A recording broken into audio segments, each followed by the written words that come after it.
Hi, I'm Azadeh, interior designer and founder of Blend Studio. Welcome to Spaces and Stories. I document the full transformation from the last moment before demolition to the last stage of the design.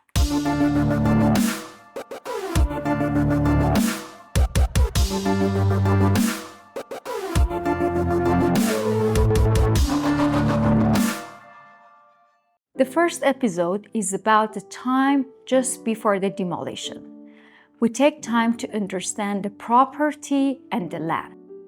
We are in the British properties in West Vancouver, a neighborhood known for large lots, privacy, and a strong connection to nature.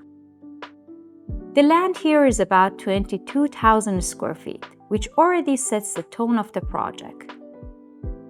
The slope is very steep. Arriving here definitely feels like a mini workout.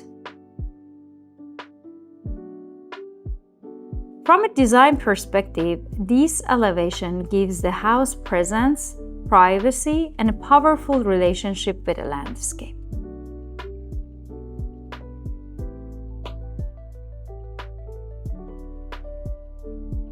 Before stepping inside, we always take time to read the land.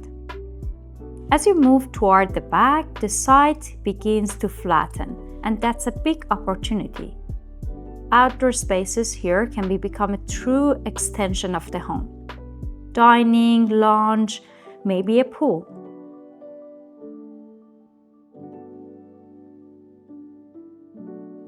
This house was built around 1955, and you can feel it immediately in the proportions, the details, and the layout.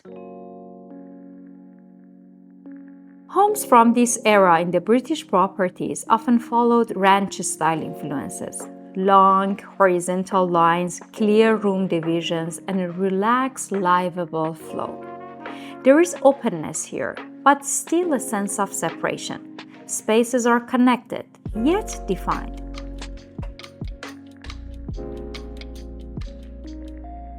The doors are classic solid wood panel door. Simple, recessed panels that clearly tell the story of the house age. Honestly, they're not my personal favorite, but they matter because they belong to this home's history. As designers, our job isn't to erase the past, it's to understand it, respect what works, and change it for how we live today. Walking inside, the warmth of the wooden floors stands out right away. They run continuously through the living and dining areas, visually connecting the spaces and guiding movement through the house. The fireplace wall anchors the living room and creates a strong division between the living and family rooms. This kind of separation was typical of mid-50s. It offers intimacy, but it also limits flexibility. Circulation here is very linear and sequential. You move from one room to the next rather than flowing freely. At this stage, we are observing how people move, what they see first, and how spaces relate to one another.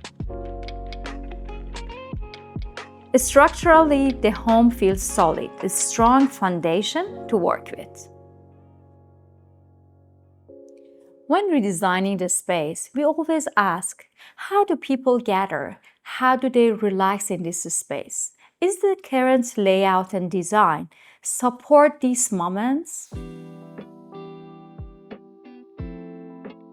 The kitchen is surprisingly smart for its time. The cabinetry is handle-free, keeping the lines clean and almost modern. The island doubles as a breakfast bar, with the stools tucked underneath, making the space social, not just functional. You can already see the early idea of the kitchen as the heart of the home, a place for conversation, homework, and daily life.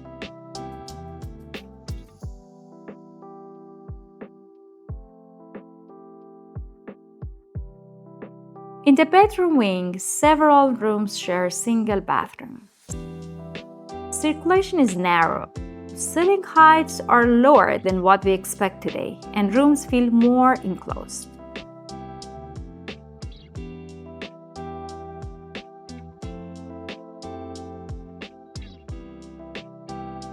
When redesigning the bedroom, we always focus on privacy and comfort.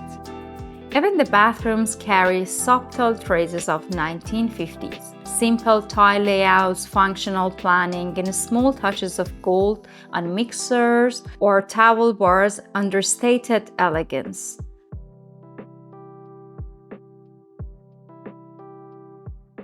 Today we observe the house exactly as it is.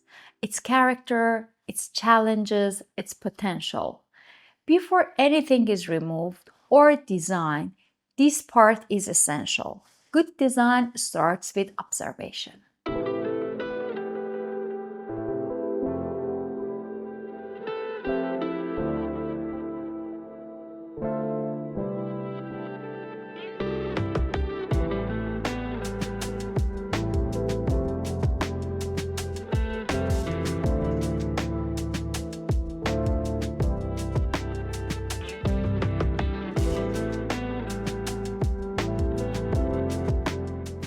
This is a pause before the change. Subscribe and stay with me in this journey.